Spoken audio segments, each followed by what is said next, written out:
Though we have read through the Bible in 2022, and we are now in 2023 reading the Bible again by a different schedule, I'd still like to say a few things about what we read at the end of 2022. I think the last reading was the whole book of Jude, which is a very brief book. And I'd like to say of the epistle of Jude, I think it a commentary on the trial and trouble we have today and the struggle of the church today.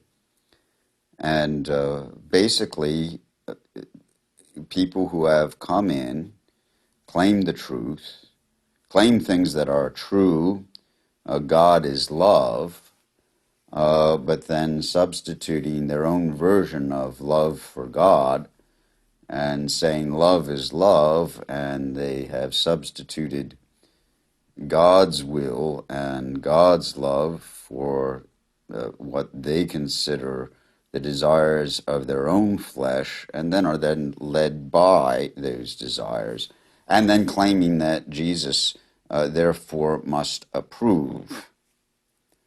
To use what God has given and then twist it around to follow your own will, and then claiming that that is God, using something that is given by God for good and blessedness, and then twisting it around and then calling that evil good. I think that is wildly evil.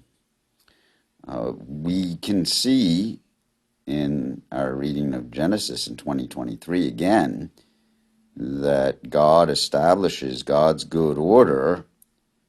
Man, in the insecurity of man's own flesh, even though having been created in the image of God, receiving the breath of God to animate man, body, and soul, then at the suggestion that there's something more needed, chooses something different. Remember all the way back at the beginning again, with the creation of Adam, and Adam being in the garden with the tree in the midst of the garden of the knowledge of good and evil. That's not just knowledge, but seeing good and evil as means to an end. That is rather like if we were to read a pagan mythology. There's no real morality, but heroes use what they can to get their own way, either to trick the gods or to trick others and gain power for themselves. And that's what pagan mythology says. Our Bible story is very, very different.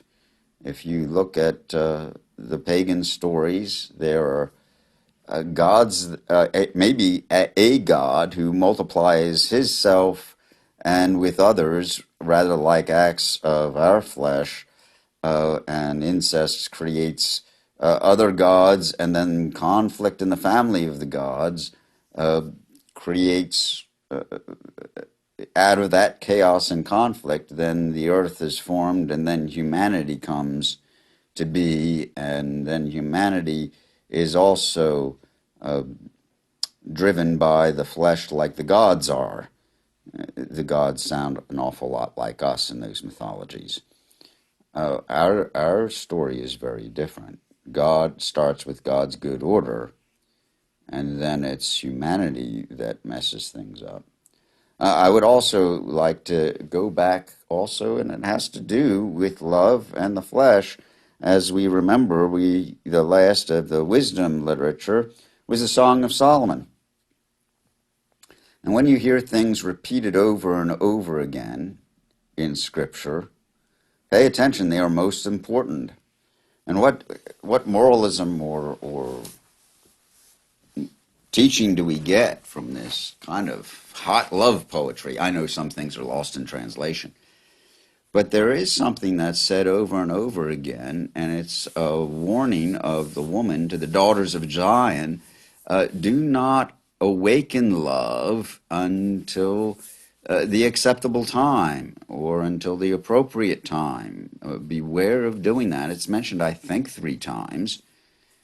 And one of the problems we have in our own society in the following of the flesh, and we see that this has been going on for some time, and we're not supposed to talk about it because, well, love is after all, but children are groomed early for sexual pleasure before they can really have responsibility for the care of their own children.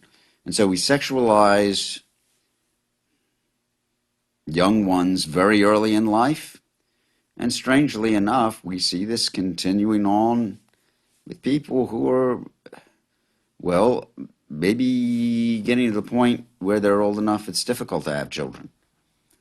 Notice how young models are and how children are used to, and youth is used to sell products that are to make them feel desirable. And look how long we try and hold on to that.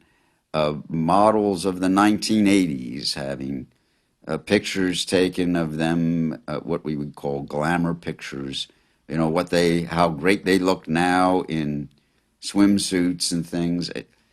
Wildly inappropriate, really. No wonder Western culture has so much problem with the East, and we seem to them to be so shameless. Well, that's in part because we have followed what the scriptures call the desires of the flesh, really out of our own insecurity, rather than following God's good order. So those 2 things I wanted to lift up from Jude and also from Song of Solomon. 2 books that are usually widely disregarded, not read, have very clear warnings of the trials we have brought upon ourselves by letting society use the good gift of sex, rather misuse the good gift of sex between man and woman to twist it and then manipulate others. And so we choose, rather than being obedient to God and God's good gifts, to be enslaved again. And for those who have been set free from Christ, with Christ, from sin, why would you want to go back? Good things to ask, and even now as we face the new year, and reading again, going back to Genesis, how God created all things good, and then how we very quickly turn to violence. I might want to say something more about Genesis at another time.